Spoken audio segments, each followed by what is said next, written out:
संस्कृत की क्लास में कल हमने गुरु उपदेश का आगे वाला ये जो भाग है वो पढ़ा था, का पाठ का परिचय पढ़ा था कि राजा जो तारापीठ है वह अपने पुत्र चंद्रापीठ का राज्याभिषेक करता है और राज्याभिषेक से पहले उनका जो मंत्री है सुकनास वह उनको उपदेश देता है। और यह पाठ भी जो है गुरु उपदेश लिया गया है सुकनासो उपदेश, यानी सुकनास के द्वारा दिया गया उपदेश। किसको दिया है? चंद्रापीठ को। किसका पुत्र था? तारापीठ का। तो यह परिचय हम पिछली क्लास में पढ़ चुके हैं। आज हम आगे का पाठ पढ़ते हैं। तो नित्य स्नान शौच बाध्या बलवान रागम लावा लेपह। तो इसमें बताया गया है कि जो भी यह बात चल रही है वह चल रही है लक्ष्मी के लिए, कि जो राजलक्ष्मी है, धन संपत्ति है, यह मनुष्य के जीवन में क्या क्या परिवर्तन कर देती है और ये कैसी होती है। और इसमें जब मनुष्य आसक्त हो जाता है, लग जाता है, तो यह जो आसक्ति होती है रागम लावालेप, यानी कि यह जो आसक्ति होती है, आसक्ति का जो मेल होता है, मन का जो मेल होता है, यह मेल इतना बलवान होता है। कैसा होता है? बहुत ही बलवान होता है कि यह नित्य स्नान शौच बाध्य, यह नित्य अगर अपन स्नान इत्यादि भी करते हैं तो भी यह जो है वह स्नान इत्यादि करने पर भी शुद्धि नहीं होती है। अर्थात हम गंदे हो जाते हैं या हम प्रतिदिन नहाते हैं क्योंकि हम स्वच्छ होना चाहते हैं, तो नित्य स्नान इत्यादि क्रिया करके हम शुद्धि करते हैं। लेकिन यह आसक्ति, राग का मतलब आसक्ति, यह आसक्ति का मेल इतना बलवान है, इतना भयंकर है कि इसको नित्य स्नान इत्यादि से भी शुद्धिकरण नहीं हो सकता है। प्रबोधा गोरा च राज्य सुख सन्निपात निद्रा भवः। और कहा गया है कि यह जो राज्य सुख है, इस राज्य सुख की जो निद्रा है, यानी हमको राज्य सुख प्राप्त हो जाता है तो हम इतनी सुकून की निद्रा को प्राप्त करते हैं, तो यह जो नींद है ये इतनी गहरी होती है। तो हम रात को सोते हैं और रात्रि खत्म होने के बाद क्या करते हैं? सुबह पुनः जाग जाते हैं। लेकिन यह राज्य सुख रूपी निद्रा जो है इतनी गहरी होती है कि रात्रि के समाप्त हो जाने पर भी प्रबोधा गोरा, यह कभी जागरण ही नहीं होता है, इसमें जागृत ही नहीं होते हैं। क्यों? रात्रि समाप्त हो जाती है लेकिन हमारा जागरण नहीं होता है कि यह राज्य सुख रूपी निद्रा इतनी गहरी होती है, रातें व्यतीत होती जाती है लेकिन हमारा जागरण नहीं होता है। सामान्य दृष्टि से क्या होता है कि हम रात को सोते हैं और सुबह होने पर हम पुनः उठ जाते हैं, तो हमारा जागरण जो है, हम जो रात्रि में सोए थे तो अब जागरण हो चुका है। लेकिन राज्य सुख रूपी निद्रा इतनी गहरी होती है कि कभी जागरण होता ही नहीं है, हमारी नींद खुलती ही नहीं है। आगे देखें कि इसलिए कि विस्तारेण अभिधीयसे, इसलिए मैं क्या कर रहा हूँ? तुमको विस्तार पूर्वक अभिधीयसे, तुमको ज्ञान करवा रहा हूँ, इसलिए मैं तुमको विस्तार पूर्वक बता रहा हूँ कि यह राज्य सुख जो है वो बहुत ही गहरा है, बहुत ही भयानक है। ऐसा है कि हम जाग जाएं तब भी हम सोए हुए ही हैं, कितनी भी शुद्धि कर ले लेकिन हम शुद्ध नहीं होते हैं।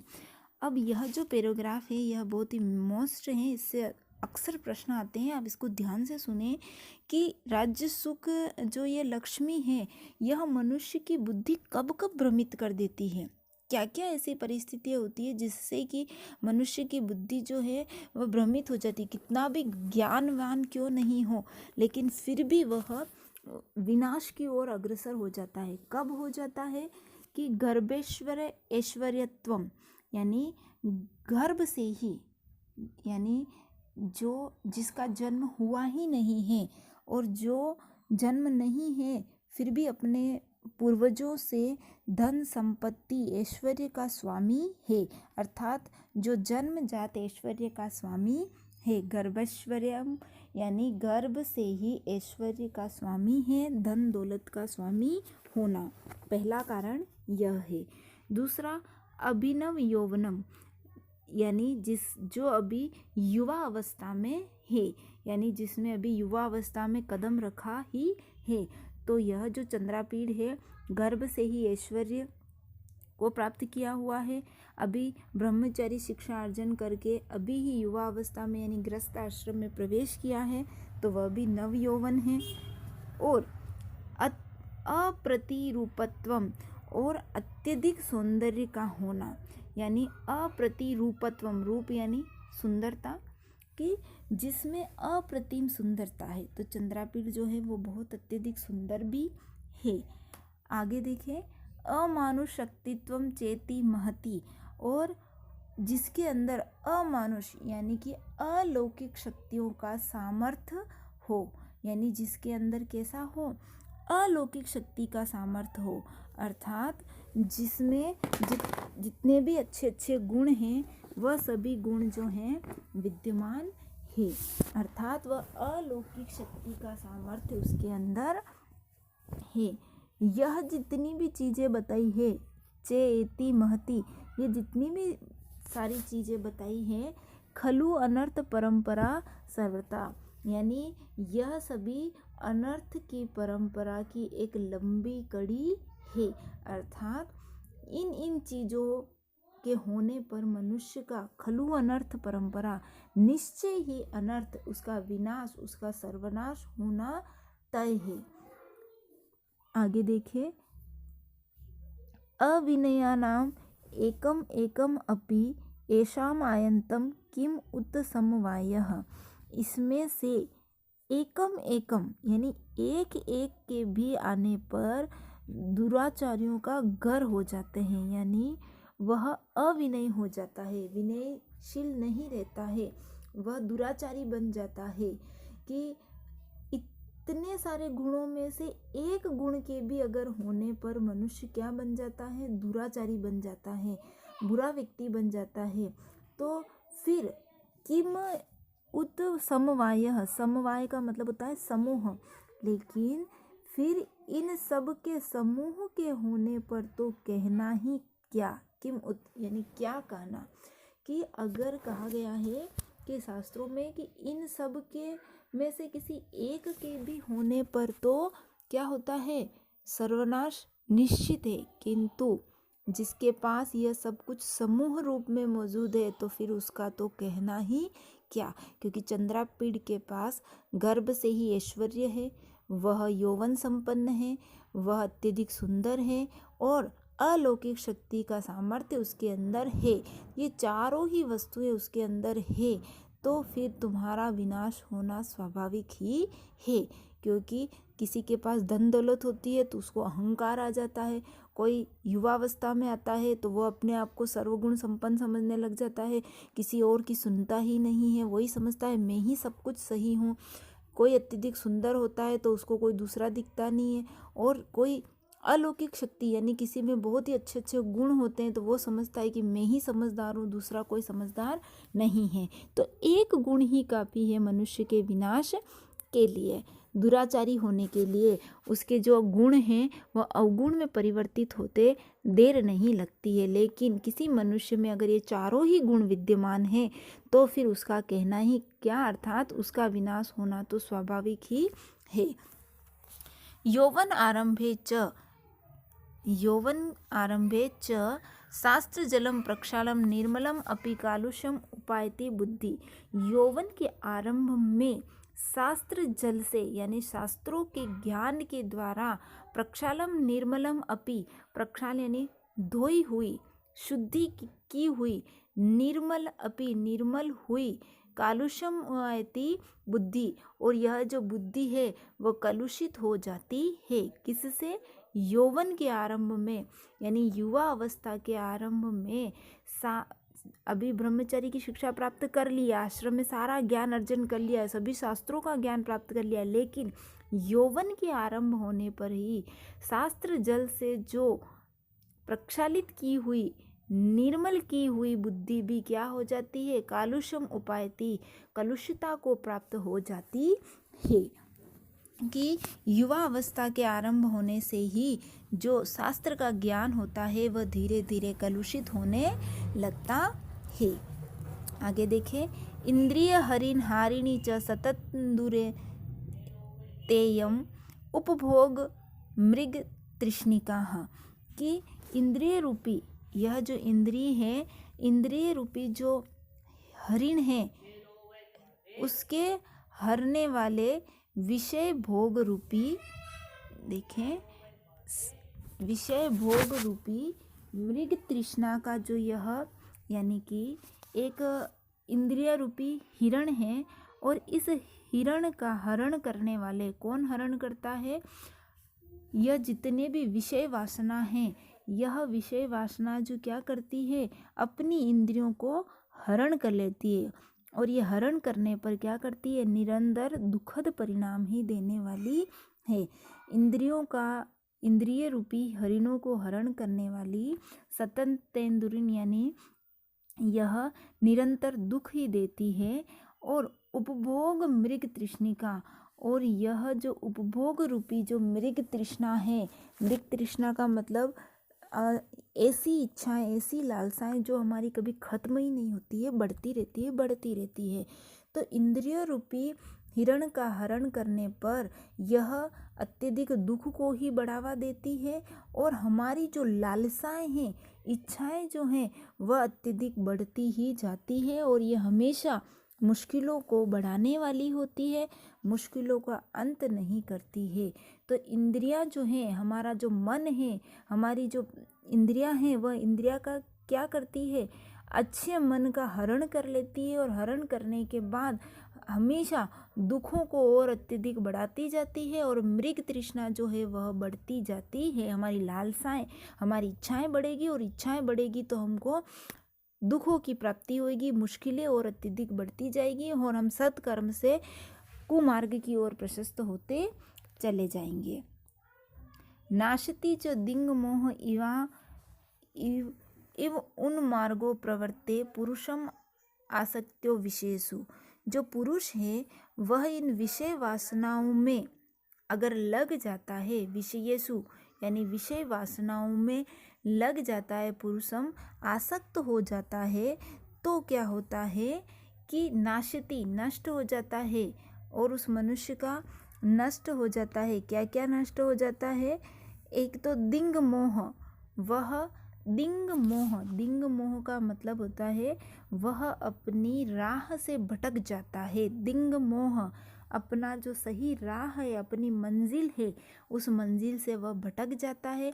इन उन्मार्गो प्रवृत्तः, और वह गलत रास्ते की ओर प्रवृत्त हो जाता है। कौन, जो पुरुष इन विषय वासनाओं में आसक्त रहता है, वह उस मनुष्य का सब कुछ नष्ट हो जाता है, वह अपना रास्ता भूल जाता है, और उन मार्गों प्रवृत्तः गलत राह की ओर वह चल देता है, कुमार्ग की ओर चला जाता है, वह दिशा भटक जाता है, और दिशा भटकने से वह विषय वासनाओं में और अत्यधिक लग जाता है। तो इस विषय वासनाओं से उस मनुष्य का जो है पुरुषम नाशति, उस पुरुष का सर्वस्व नष्ट हो जाता है। आगे देखें, भवाद दृश्या एव भवंती भाजनम उपादेशनाम।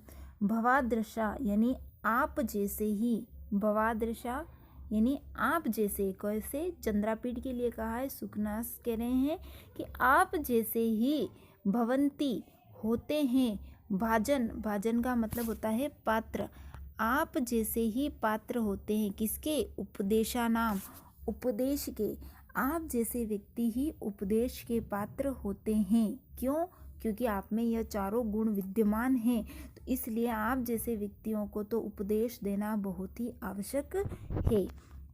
अपगत मले ही मनसी स्फटिक मणि रजनी कर भग स्तयो विशंति सुखनाशो सुखेन उपदेशः गुणा, कि जिस प्रकार से आप जैसे निर्मल मन है, क्योंकि आपके अंदर सारे गुण विद्यमान हैं, शालीनता है, गंभीरता है, कोमल मन है, निर्मल मन है, तो आपके अंदर जो आप ही जैसे व्यक्ति जो हैं वह उपदेश के प्राप्त होते हैं। क्यों पात्र होते हैं? क्योंकि जैसे निर्मल, यहाँ लिखा है स्फटिक मणि, यानी निर्मल स्फटिक मणि के अंदर जो है रजनीकर यानी चंद्रमा की जो किरण है वह क्या होती है? सुखपूर्वक विशंति चली जाती है। जिस प्रकार निर्मल स्फटिक मणि में चंद्र किरण जो है वह सुखपूर्वक चली जाती है, उसी प्रकार आप जैसे व्यक्तियों को ही उपदेश देना आवश्यक है। क्यों आवश्यक है? क्योंकि निर्मल मन अवगते ही मनसी, जिसका मन जो है वह निर्मल है, उसमें सुखेन उपदेश गुणाः, सुखपूर्वक जो है वह उपदेश प्रवेश कर जाते हैं, आसानी से प्रवेश कर जाते हैं। उपदेश रूपी जो गुण हैं वह स्वतः ही चले जाते हैं। जैसे कि स्फटिक मणि में चंद्रमा की किरण आसानी से चली जाती है, वैसे ही आप जैसे निर्मल मन में उपदेश जो है वह सुखपूर्वक प्रवेश कर जाते हैं, यानी उपदेश जो है वह गुण में परिवर्तित हो जाते हैं। आगे देखें, गुरु वचनम मलिनम अपि सलिलम मुहुद जनयति श्रवणम स्थित शूलम भव्यस्य। यहाँ बताया है कि गुरु का जो उपदेश होता है, गुरु का जो ज्ञान होता है बहुत ही निर्मल होता है। गुरु वचनम मलिनम, और वह बुरी से बुरी, गंदी से गंदी ज्ञान को भी वह निर्मल बना देती है, वस्तु को भी निर्मल, सलिलम अपि सलील बना देती है, निर्मल हो जाता है गुरु के ज्ञान से। किंतु वही गुरु का ज्ञान अगर किसी अशिष्ट व्यक्ति के कान में गिर जाता है तो क्या होता है? अशिष्ट व्यक्ति के श्रवण में स्थित होने पर वह वैसे ही अत्यधिक पीड़ा पहुंचाता है। जैसे कैसे पहुंचाएगा पीड़ा? कि जैसे अपने कान में जैसे शूलम भव्यशः, यानी कान में पानी गिरने पर, हम नहाते हैं और नहाते वक्त अगर कानों में पानी चला जाता है तो वह कान में पानी जाने पर वह अत्यधिक पीड़ा पहुंचाता है। तो वैसे ही अगर किसी दुर्गुण के जीवन में गुरु के ज्ञान अगर चला जाए तो वह वैसे ही पीड़ा पहुंचाता है, जैसे कि कान में जल चला जाता है और हमको चैन नहीं पड़ता है, हमको भारी भारी महसूस होता है। तो वैसे ही अगर कोई ज्ञानवर्धक बात किसी दुर्गुण के अंदर चली जाए तो वह वैसे ही उसको कष्टदायक महसूस होगी। जैसे कि कान में पानी चले जाने पर हमको कष्ट का अनुभव होता है, वैसे ही एक दुर्गुण व्यक्ति को गुरु का ज्ञान कष्टदायी महसूस होगा। इतर शतु करिणम शंकाभरणम, और कहा गया है कि यह जो गुरु उपदेश है अगर वह शिष्ट के कान में चला जाए, अच्छे व्यक्ति के कान में चला जाए, तो वह उस ज्ञान की जो शोभा है वह उसके मुख के ऊपर दिखाई देगी, और वह ज्ञान की शोभा उसके मुख की शोभा को और अत्यधिक बढ़ा देगी, अत्यधिक वृद्धि कर देगी। कैसे कर देगी? करिण का मतलब होता है हाथी। जिस प्रकार हाथी जो है शंखाभरणम, शंख से बना हुआ जो आभरणम का मतलब होता है आभूषण, यानी हाथी जो है, हाथी को अगर शंख से बने हुए आभूषण को अगर उसके मुख पर पहना जाए तो वह शोभा और अत्यधिक उसकी शोभा को बढ़ा देगा। वैसे ही अगर वही गुरु का ज्ञान जो है किसी सज्जन व्यक्ति के कान में गिरेगा तो वह हाथी के मुख की शोभा, जो शंख का आभूषण है, वह हाथी के मुख की शोभा को बढ़ाता है। वैसे ही सज्जन मनुष्य के मुख की शोभा वह गुरु के उपदेश बढ़ाता है। वापस देख ले कि शंख से बना हुआ जो आभूषण है वह हाथी की शोभा बढ़ाता है, वैसे ही गुरु का जो ज्ञान है वह सज्जन मनुष्य का किसी शिष्ट मनुष्य के कान में पड़ता है तो वह उसकी मुख की शोभा वैसे ही बढ़ाता है। कैसे? जैसे हाथी की शोभा यह शंख से बना हुआ आभूषण बढ़ाता है, शोभा को और अत्यधिक बढ़ाता है। आगे देखें, हरति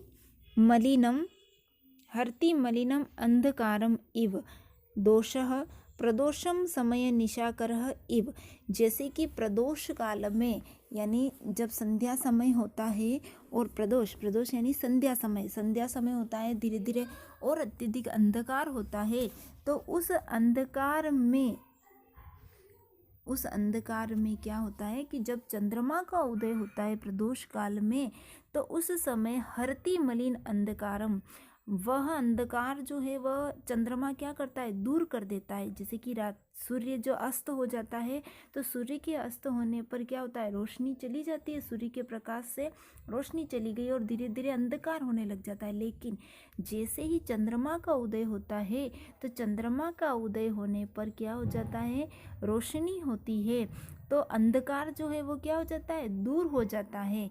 तो वैसे ही गुरु का उपदेश जो है वह मलिन यानी अज्ञानता रूपी अंधकार को क्या कर देता है, दूर कर देता है। कौन?